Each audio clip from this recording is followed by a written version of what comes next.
Question number 4,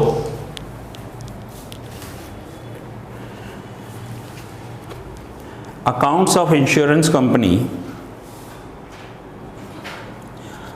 ये जो मैं आपको करवा रहा हूँ ये इस बुक में से करवा रहा हूँ और पेज नंबर है 339। क्वेश्चन रीड कर रहा हूँ मैं पहले। From the following information prepare revenue account of fire department of the Royal Gujarat Insurance Company Limited for the year ending 31st March 19। तो यहाँ पर लिखेंगे revenue account as on 31st March 19। हो सकता है आपके पास अगर ओल्ड एडिशन का बुक होगा तो उसमें आपका ईयर कोई 11 हो सकता है, 15 हो सकता है, ठीक है। इस बुक में 19 है, मैं 19 लिख रहा हूँ, आप अपने बुक के हिसाब से लिखना है यहाँ पर। अब हमें रेवेन्यू अकाउंट बनाने के लिए बोला है, तो रेवेन्यू अकाउंट का पहले मैंने आपके सामने फॉर्मेट ड्रॉ किया है। Revenue account means income expenditure account, आप इसे शॉर्ट में इनकम एंड एक्सपेंडिचर अकाउंट बोल सकते हो। 11th स्टैंडर्ड में आपने किया था accounts of non trading concern, वहां पर भी रेवेन्यू होता था। तो इंश्योरेंस कंपनी कोई प्रॉफिट करने वाली कंपनी नहीं है, समझो। ऐसा नहीं है कि वो कोई प्रोडक्ट बेच रही है। अगर ये प्रोडक्ट 20 रुपीज़ में परचेज करके मैं 30 में बेचूं तो 10 रुपीज़ का प्रॉफिट होगा, बट इंश्योरेंस कंपनी को यहाँ प्रीमियम मिलता है और उसके सामने वो क्लेम पे करती है। तो जो प्रीमियम रिसीव्ड होगा वो इंश्योरेंस कंपनी की इनकम होगी। तो रेवेन्यू अकाउंट के फॉर्मेट में क्या है, सबसे पहले इनकम में प्रीमियम रिसीव्ड शेड्यूल नंबर 1। तो हम शेड्यूल नंबर 1 में प्रीमियम रिसीव्ड अकाउंट पूरा बनाएंगे और इस अकाउंट का जो टोटल होगा प्रीमियम रिसीव्ड वो यहाँ पर लिखेंगे। देन अदर इनकम्स, हो सकता है कोई और इनकम हो गई हो, मींस मेन बिजनेस को छोड़कर जब कोई इनकम होती है तो उसे अदर इनकम कहते हैं। जैसे उन्होंने कोई प्रॉपर्टी ली थी, बेची, वहाँ प्रॉफिट हो गया तो वो अदर इनकम में आएगा। किसी कंपनी के शेयर्स लिए और वहाँ से डिविडेंड मिला तो वो अदर इनकम में आएगा। तो यहाँ पर होगा इनकम। देन माइनस करेंगे expenses, claims paid. Insurance company का सबसे बड़ा एक्सपेंस जो होता है वो क्लेम होता है, क्लेम पे करते हैं, तो क्लेम्स पेड। तो क्लेम पेड का हम अलग से शेड्यूल 2 बनाएंगे और इसका जो आंसर आएगा ना वो यहां पर लिखेंगे क्लेम्स पेड में। फिर कमीशन, इंश्योरेंस कंपनी जो भी पॉलिसीज बेचती है उसके लिए उनके एजेंट्स रखे होते हैं। आपने सुना होगा, कोई आपको बोलेगा मैं LIC एजेंट हूँ।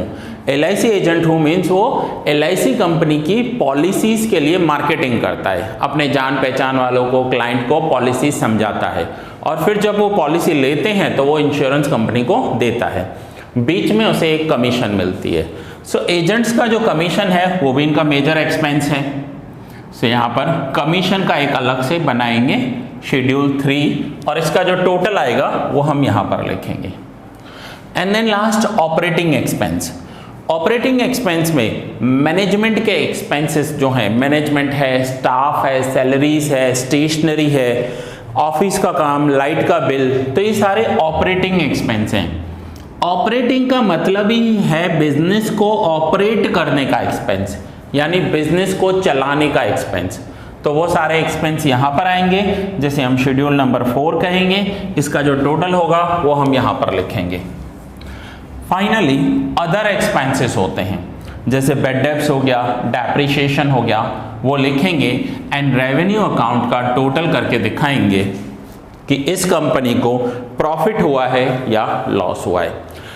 क्वेश्चन में आपको सिर्फ रेवेन्यू अकाउंट बनाने के लिए बोला है, बट रेवेन्यू के लिए आपको प्रीमियम बनाना पड़ेगा, क्लेम, कमीशन, ऑपरेटिंग। ये तो कुछ ऐसा हो गया कि आपको फाइनल अकाउंट बोला है करने के लिए और बोल रहे हैं बैलेंस शीट बनाओ। तो बैलेंस शीट बनाने के लिए आपको ट्रेडिंग बनाना होगा, P&L बनाना होगा, तभी तो बैलेंस शीट बनेगी ना। ट्रेडिंग बनाएंगे, ग्रॉस प्रॉफिट निकलेगा, ट्रांसफर करेंगे प्रॉफिट एंड लॉस अकाउंट में, वहां से नेट प्रॉफिट निकलेगा, तब तो बैलेंस शीट टैली होगी।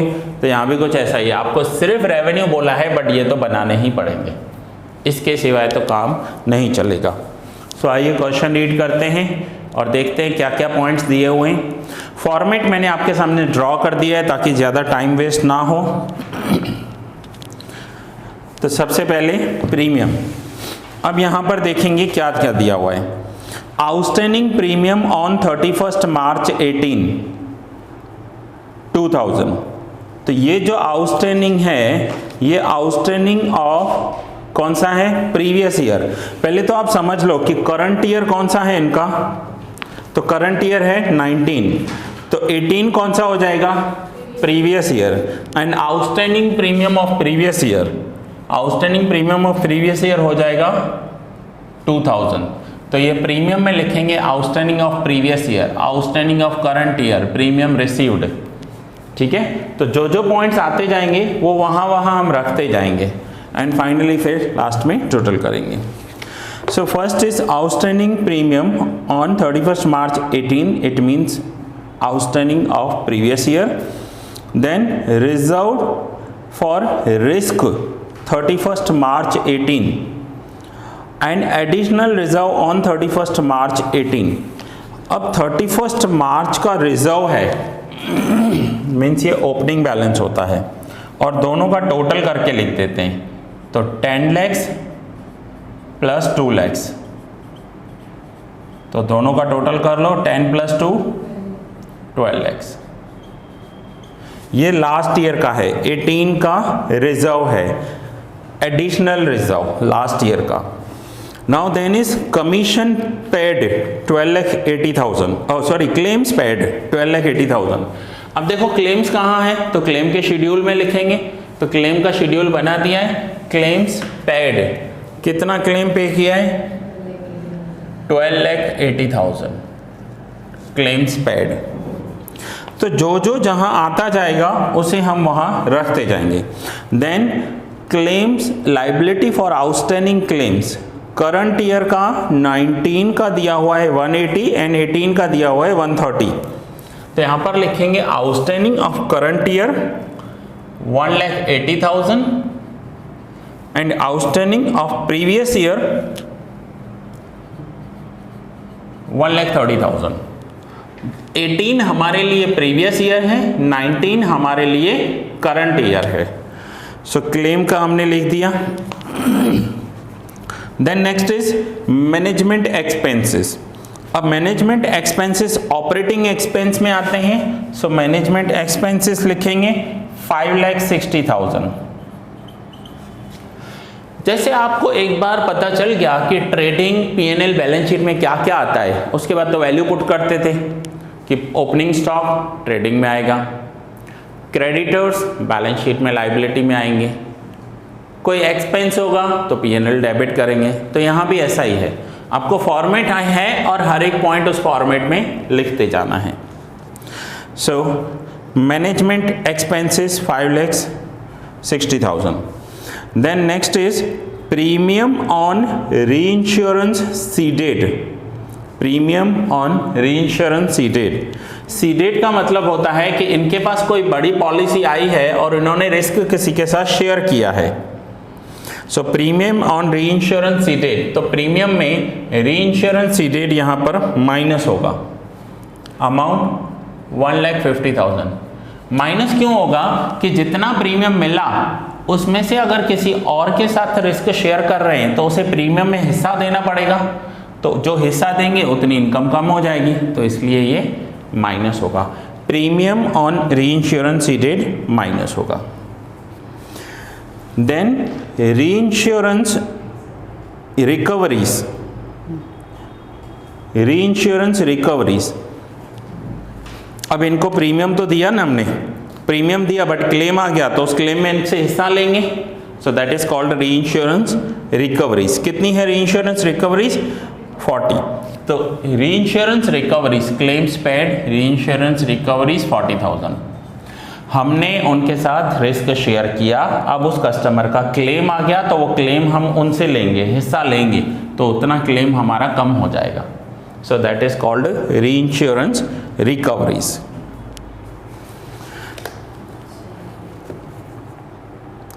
Outstanding premium on 31st March 19, so that is outstanding of current year। तो प्रीमियम रिसीव्ड में आउटस्टैंडिंग ऑफ करंट ईयर 4,000। 31 मार्च 19 हमारा करंट ईयर है और करंट ईयर में 4000 आउटस्टैंडिंग है।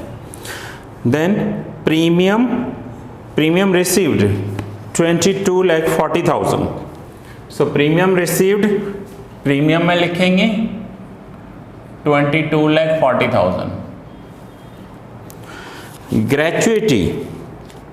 ग्रेच्युटी ऑपरेटिंग एक्सपेंस में आता है, यहां पर लिखेंगे 5,000।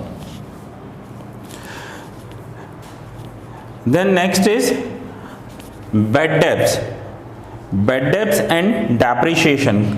कहां पर आएगा बैड डेब्ट्स एंड डेप्रिसिएशन? तो ये रेवेन्यू अकाउंट में अदर एक्सपेंसेस में आते हैं बैड डेब्ट्स। कितना है बैड डेब्ट्स? 1,000 रुपीज।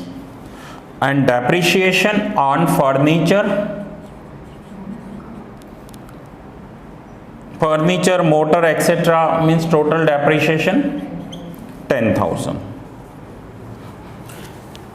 क्लियर हो रहा है? यहां तक समझ में आ रहा है? हर एक पॉइंट हमें वहां लिखते जाना है। Then commission on reinsurance ceded, commission on reinsurance ceded. तो कमीशन अकाउंट, कमीशन बनाए हमने, शेड्यूल बनाए, तो यहां पर है reinsurance ceded 1,000 rupees. Interest and dividend, interest and dividend क्या होता है? तो ये इनकी अदर इनकम होती है। इन्होंने किसी कंपनी के शेयर्स ले रखे हैं और उस कंपनी ने इंटरेस्ट एंड डिविडेंड दिया है, तो ये इनकी अदर इनकम हो जाएगी 1,49,040। अब यहां लिखा हुआ है इनकम टैक्स ऑन एबव। अब उसी पर ही टैक्स लगा है, जो इनकम होती है उसी पर ही अगर कोई टैक्स लगा है तो वो हम उसमें से ही माइनस कर देंगे। तो यहाँ पर माइनस कर देंगे टैक्स। कितना टैक्स लगा है? 13040। ये आप इनर कॉलम में करके भी लिख सकते हो या यहाँ पर ब्रैकेट में करके भी लिख सकते हो। एनी हाउ आपको 149,040 में से ये माइनस करना है। हमारे टोटल सेम रहेंगे, ठीक है, कोई फर्क नहीं पड़ता आप इनर कॉलम करो या ना करो। ओके, सो नेक्स्ट हमारा क्या है? Commission on direct business. Commission paid किया है, commission on direct business 3 lakhs। Commission on reinsurance accepted, so commission में ये रहा रीइंश्योरेंस एक्सेप्टेड 40,000। प्रीमियम रिसीव्ड, किस बात का रिसीव्ड हुआ है? Reinsurance accepted. प्रीमियम मिला, क्यों मिला? किसी और के पास बड़ी पॉलिसी आई थी, उसने हमारे साथ रिस्क शेयर किया, तो premium received on reinsurance, it means reinsurance accepted 40,000। Clear हुआ यहां तक? आगे क्या दिया हुआ है? You are required to keep a reserve for unexpired risk at 50% of the net premium and an additional reserve 2 lakhs। अब ये जो एडिशनल रिजर्व होता है, ये प्रीमियम रिसीव्ड में एडिशनल रिजर्व 2 lakhs यहाँ पर रखेंगे, ये है एडिशनल रिजर्व। अब इन्होंने कहा है कि 50% नेट प्रीमियम जो आ रहा है, तो अब हम क्या करेंगे? पहले इन तीनों का आप टोटल कर लो, इन सब का टोटल एक साथ भी करेंगे तो भी हमारा आंसर तो वही रहेगा, आंसर में कुछ चेंजेस आने वाले नहीं है। पहले तीनों का टोटल करो।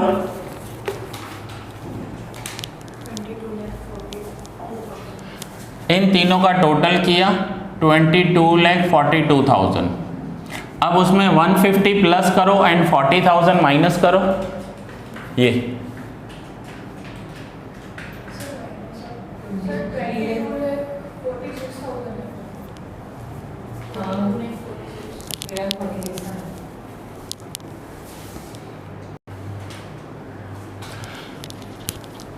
ओके, सो करेक्ट है 22,42,000।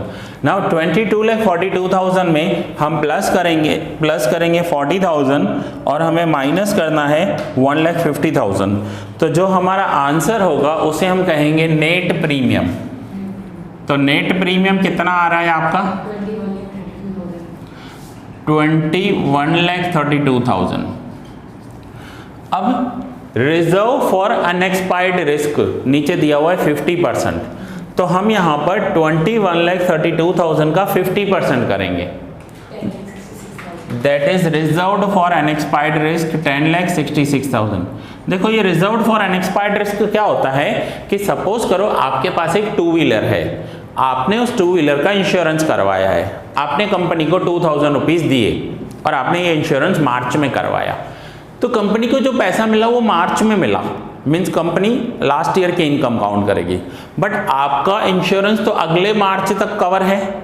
अब बीच में अगर उसका एक्सीडेंट हो गया, लॉस्ट हो गया, डैमेज हो गया या चोरी हो गया तो उनको क्लेम तो देना ही है। तो इंश्योरेंस कंपनी क्या मान रही है कि हर एक पॉलिसी का अलग अलग कैलकुलेट नहीं कर सकते, तो जो टोटल इनकम होती है ना उसका 50% ये लोग रख देते हैं अनएक्सपायर्ड रिस्क के लिए, कि 50% इस साल की इनकम हो गई, 50% पैसा रिजर्व रखते हैं, शायद नेक्स्ट ईयर क्लेम देना पड़े इस पैसों में से, तो वो पैसा रिजर्व रख दिया। यानी इंश्योरेंस कंपनी मान रही है कि उसकी इनकम सिर्फ 10,66,000 हुई है, बाकी रिजर्व रख दिया है। Now 10,66 reserve plus additional reserve 2 lakh, तो ये हो जाएगा 12,66,000। अब 12,66,000 में इनका ओपनिंग रिजर्व भी पड़ा था, कितना पड़ा था ओपनिंग रिजर्व? 12, वो हमें माइनस करना है। सो 1266 में से 12 माइनस करेंगे तो आंसर क्या आएगा? 66,000 आउटर कॉलम लिखेंगे। एंड नाउ आउटर कॉलम में हमें क्या करना है? देखो 21,32,000 का जो अमाउंट है उसमें से हमें 66,000 माइनस करना है। ये यहाँ पर ध्यान दो, यहाँ पर मैंने क्या लिखा है? ये लेस मीन्स इन सब का जो टोटल होगा वो माइनस करना है हमें। सो 21,32,000 में से 66,000 माइनस करेंगे तो 20,66,000 हमारा जो फाइनल टोटल आएगा। ये जो होता है इसमें ये सबसे बड़ा होता है प्रीमियम रिसीव्ड का कैलकुलेशन। तो यहाँ पर होगा फाइनली प्रीमियम रिसीव्ड। अब प्रीमियम रिसीव्ड का शेड्यूल नंबर 1 है, तो वो हम यहाँ पर रेवेन्यू अकाउंट में प्रीमियम रिसीव्ड शेड्यूल 1 और उसका टोटल लिखेंगे 20,66,000। ये इनकी इनकम में आएगा और ये तीनों भी इनकम है, तो इन सब का टोटल हम आउटर लिख देते हैं। अब यहाँ पर टोटल करते हुए ध्यान देना, 20,66,000 प्लस 1,49,040 एंड माइनस करेंगे 13,040। प्लस और माइनस को ध्यान में रखना।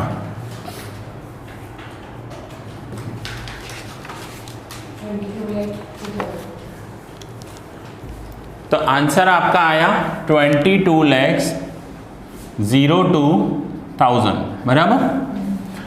अब हमें सेकंड नंबर चाहिए, क्या? Claims paid. तो क्लेम्स पेड का टोटल कर लेते हैं, 12,80,000 प्लस 180 माइनस 130। सो देखो टोटल कितना आ रहा है क्लेम्स पेड का?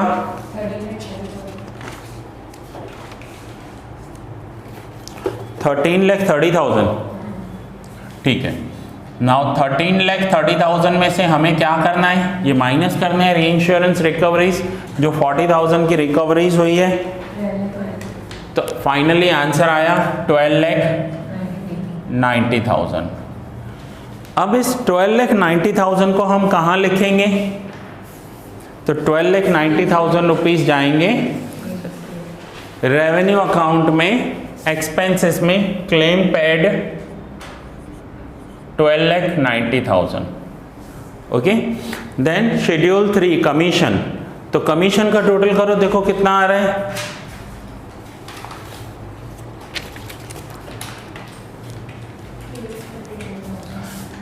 3,39,000 और इसमें और कोई चेंजेस भी नहीं आए तो इसका टोटल भी 3,39,000 ही होगा।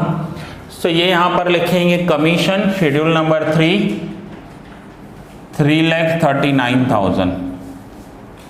Okay, now then last operating expenses 560 plus 5, तो 5,65,000 और ये भी टोटल 5,65,000 है।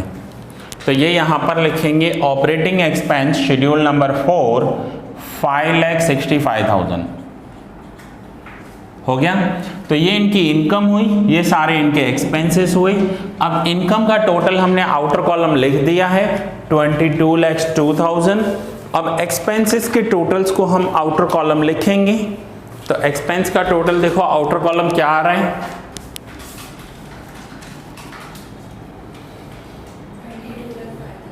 22,05,000।